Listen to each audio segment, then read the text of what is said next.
Well, I appreciate it because Tom Schelling was a wonderful economist and a wonderful person and a wonderful friend whom I knew at Harvard. So I naturally like your linking me with him. He was indeed a government advisor. I think a difference for me is that I've advised mostly governments in other places of the world, not the US government, although I kibitz with the US government and have done so relentlessly for more than 40 years. But my formal advisory activities have been around the world. And that, of course, also for me explains some of my attitudes towards the US. I tend to see the US from the outside looking in rather than from the inside looking out. And I've never been, nor have I ever desired to be an advisor to the US government per se. I got interested in the world at large early on. I believe in a world of peace and prosperity. And so I tend not to be very interested in one country's patriotic appeals versus another, but rather how we can function together. Yeah, that all makes sense. Any thoughts on the idea that you're going to do it your own way, and whether your fellow economists like it and kind of like Well, applaud it? Like that's secondary. look, life's short. I want to get Yeah, things right. That's my main idea. I yeah, think trying to be as accurate as I can be, trying to understand things as accurately as I can be, experiencing things on the ground has made a big difference for me.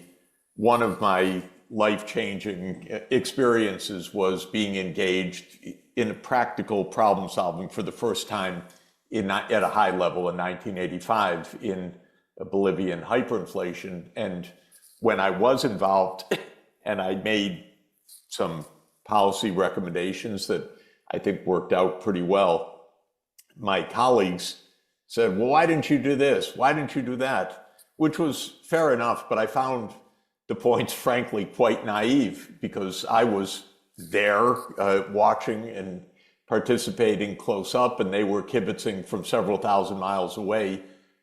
And I found it quite limiting. So my whole intellectual strategy for it's now basically 40 years from 1985 till today has been to keep one foot firmly in academia and conceptualization and theory, and one foot very much planted in practice in the world. And each one helps me to inform the other side. So theory and practice, to my mind, are completely complementary. They are not in the slightest way, even conceivably antagonistic. And at least for me, I couldn't figure things out theoretically. I need the practical evidence in front of me, and then I try to make sense of it. yeah, I very much like the old expression attributed to Walter Heller, the policy economist of the 1960s, who purportedly said that an economist is someone who, when he sees that something works in theory, in practice, tries to find out if it works in theory. And I like that direction of logic. See if it works in something that's working in practice, try to conceptualize it and understand it. So in any event, that's been my approach to knowledge and understanding. Be deeply engaged in practical problem solving and try to conceptualize what it is you're actually doing in that yeah. process. I think that fueled Schelling's great insights and developments. So who are some of your favorite economists? First pre-20th century. Anybody you want to mention?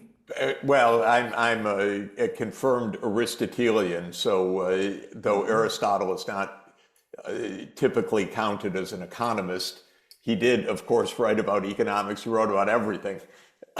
And so I'm a great admirer of Aristotle. in many different dimensions. I'm a huge fan of Adam Smith because I think both the 1759, The Theory of Moral Sentiments, and 1776, The Wealth of Nations, are two of the finest books about society ever written. I have my quibbles and qualms, and also my observations about ways that Smith has been interpreted or reinterpreted subsequently. But of course, he's an absolute giant. There are many giants. We all need them as our guides. In the 20th century, by far, the economist that I have most admired and tried to emulate in certain ways is John Maynard Keynes. By emulate, I don't mean to be Keynes. I mean to follow the methodology that he advised, that he prescribed.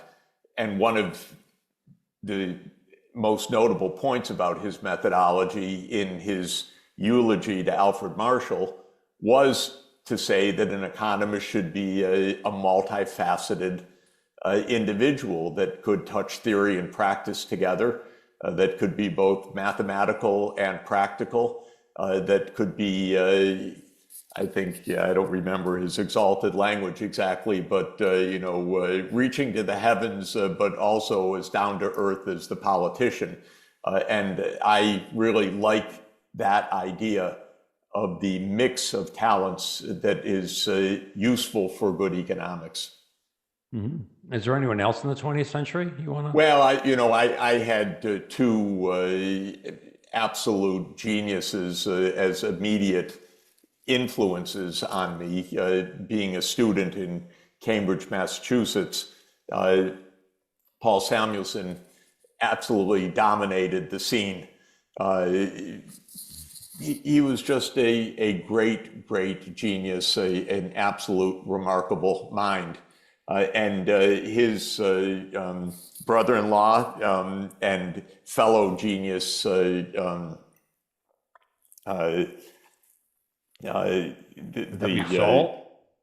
No. Oh, Arrow. the Kenneth Arrow, the absolute, probably the greatest polymath that I met in the economics profession, because while Samuelson knew everything about economics, about history, about every theorem, about every personality in economics, Arrow seemed to know everything about everything about everything. And when I was an undergraduate student at Harvard, I invited Arrow to lunch because we would be encouraged to invite our faculty to lunch. And he asked me about my courses, which included some literature courses, some history courses, some anthropology courses, some math courses, and so forth. Every single thing I touched on, he went off into a complete, absolute, remarkable discussion at depth. And it was a lasting impression. And I had another similar impression walking with him in Venice, actually, at a conference. And every street corner, he told the history of some event, some revolution, some personality. He was just an incredible polymath, and both of them were extremely kind people, and had a huge inspirational impact on me, I would say, as a young student. Simon Kuznets was another wonderful individual who a bit took me under his wing when I was an undergraduate, and I would visit him at his home. He was an emeritus professor at that point, and he told me about the origins of GDP accounting and the purposes. And remember, Jeff, GDP is not a measure of well-being, and it was never meant to be a measure of well-being, and many lessons. Ken Galbraith was also extraordinarily kind, giant of a mentor for me early on in my undergraduate days. So for me, coming from Detroit, arriving at Harvard, and immediately falling into the orbits of Samuelson, Solow, Arrow, Kuznets, and many others was, of course, such a life-changing, wonderful experience. Wow. Thanks for sharing. You mentioned a bit about how economists shouldn't be kind of confined to their field. And that certainly had been a trend for, I would say, centuries, right? But not necessarily a good one, I gather you feel. Well, there's room for specialization and there's room for generalization. I'm a generalist, and others are specialists, and you need both. You need very deep dives, and you need people who can help put the pieces together. I spend most of my time at the intersection of fields, I would say, Yeah. trying to understand the intersection of Earth's physical systems, engineering, the macroeconomy, the social economy, and so forth. I've spent 25 years trying to build a field, which I call sustainable development, which comes from the phrase sustainable development, but I want it to be an academic field, meaning that it is an integrated study of physical, engineered, political, economic, and social systems and how they fit together. Because I think we need that kind of broad understanding. Maybe it's what an ecologist does for the natural world, not a specialist on any particular species, but on how they cohere together. And for me, that is important. There is a trade-off, there's no question. Economists are right, there's such thing as scarcity, the scarcity of our attention, our skill sets, and so forth. And if you become a generalist, you gain certain skills and you forego others.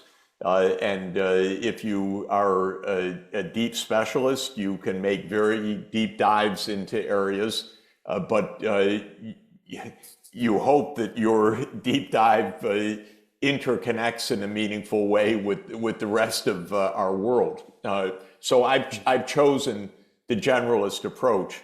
And for me, it also means a sense of that I'm a permanent grad student because I'm always learning new fields, always trying to learn new fields, always believing, yeah, I'm going to spend some time trying to understand something that I really didn't have my professional training in or my publications in, but that is absolutely important to get right.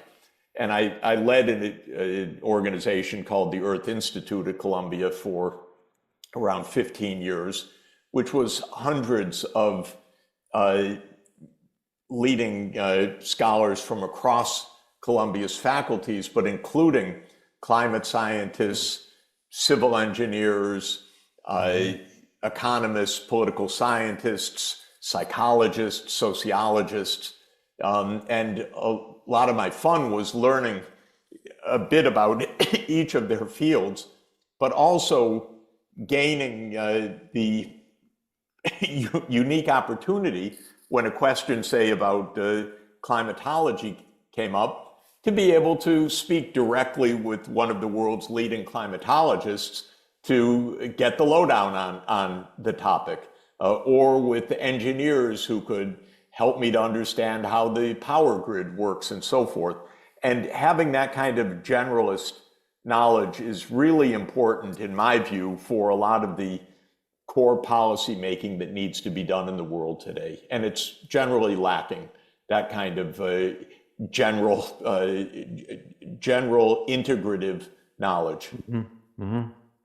Any general remarks about the econ profession today that you'd like to share?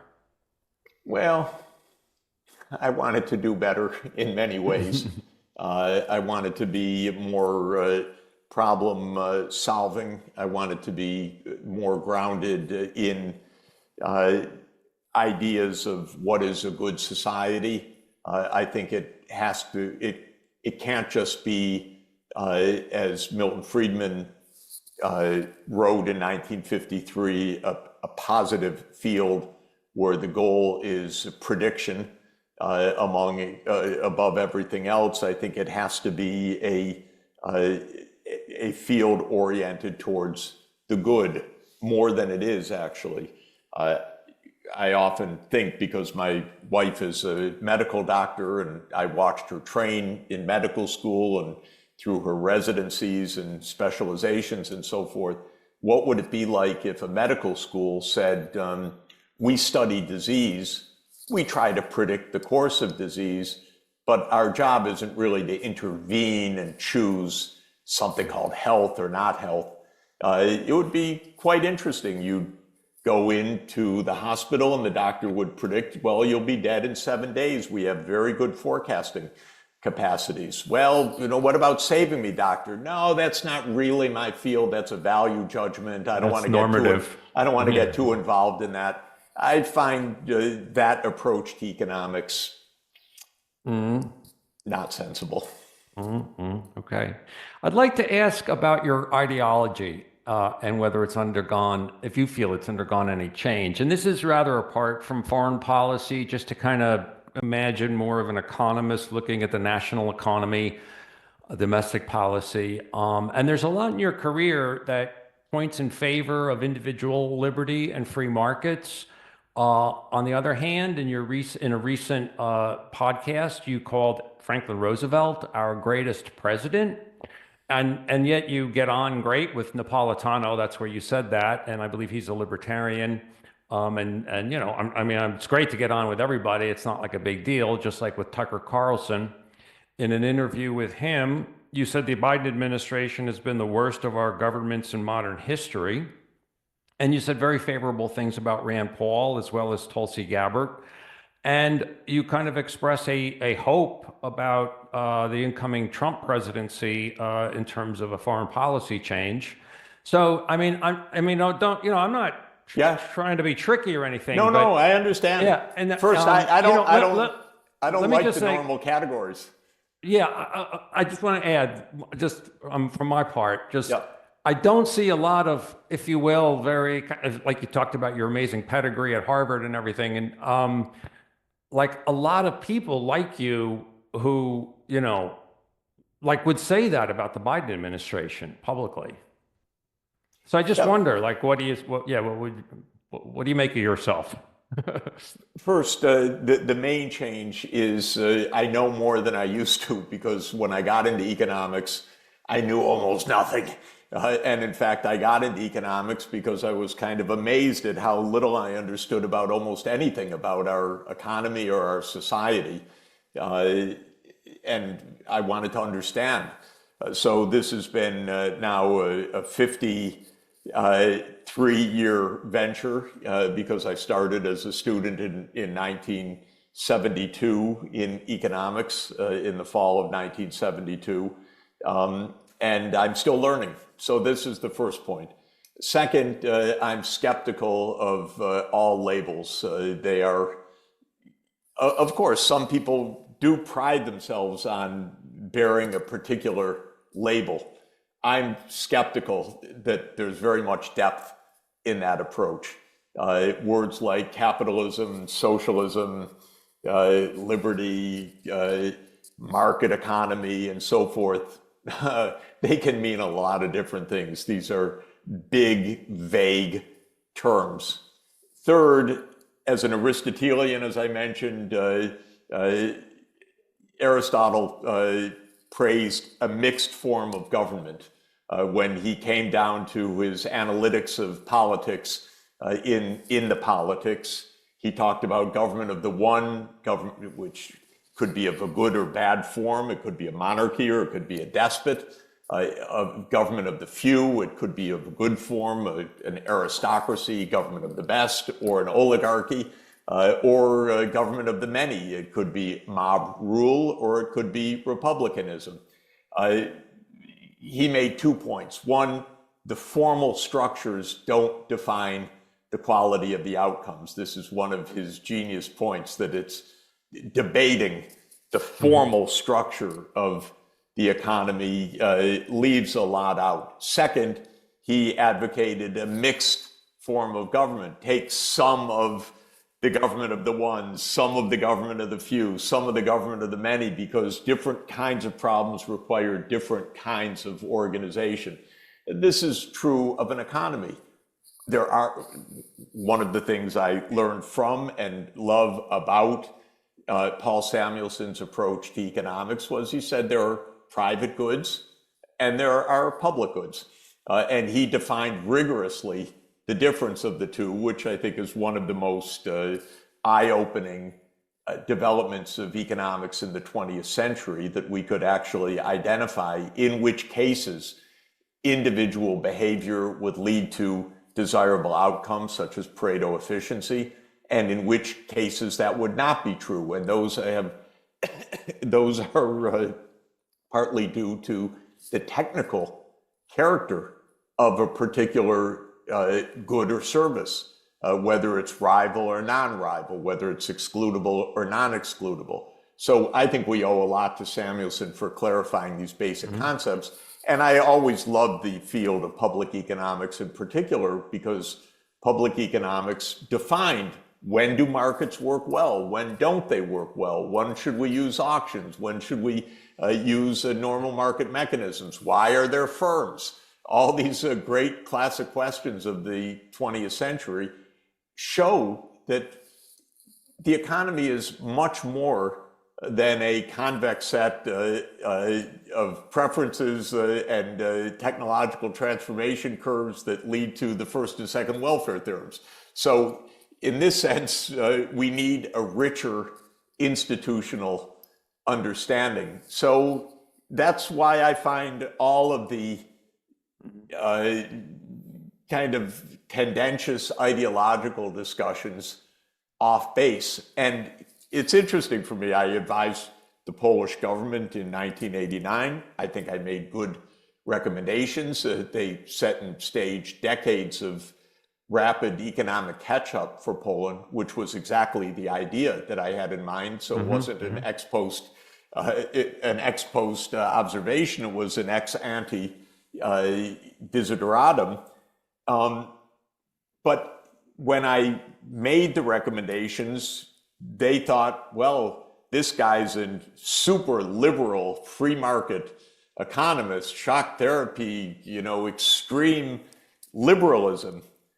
And I said, come on, are you kidding? That's not me at all. But if you start with the Soviet economy, what the hell are you going to do? You're going to liberalize. If you start the other direction, maybe you're going to go in the other direction. So I found myself constantly typecast or misunderstood or oversimplified in the public media. Okay, who can, no time to complain, but just as a sociological observation, what you're painted as is often pretty weird compared to what you believe.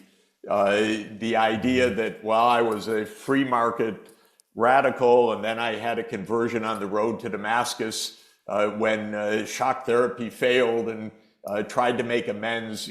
Many absolutely absurd quasi-biblical allegories were stated for the few who actually cared about what I was saying. So you don't, okay, and so you don't report any particular change in policy view, whether it's, especially, I guess, domestic policy we're talking about. Not on the left-right spectrum to the extent. Or just like interventionist, big government, small government. No, because I was trained. First, I went into economics to solve problems, so it was already a bit of an interventionism, I would say, as a basic philosophical position, that the world has problems and that they are solvable and should be solved. So that is a kind of maintained hypothesis for me. Second, I grew up in the milieu of the neoclassical synthesis of Samuelson and Keynes. Keynes said, you have to intervene to make the economy work. Samuelson said, yes, but don't overdo it. Markets are pretty good. And then for me, a kind of, blindingly fresh and clear insight was this public and private good distinction. Of course, it has many, many levels of sophistication to it, but the basic idea that certain things you leave to the market, other things you don't leave to the market, was not only part of my upbringing, very Samuelsonian in Cambridge, Mass. In the 1970s, but I think fundamentally correct, which is this is how a complex world is. You need often complex solutions. I would say two other big influences on me. One was at a distance, because I never met him, Jan Tinbergen, who received the Nobel Prize for targets and instruments. And that's a great idea. You set targets, you understand the economic structure, and thereby you set your instruments at the right levels. You turn the dials and the levers in the right way to achieve your targets. This is a fundamentally good, smart idea in my view. So I was very Tinbergian all my life. Another influence for me was travel, seeing other places. And one of the places I went to early on was Scandinavia. And boy, I liked what I saw. High prosperity, social democracy. There was no poverty. Everybody had health care. It seemed, whoa, how'd they figure this out? And private markets, big business, free trade. What a mix.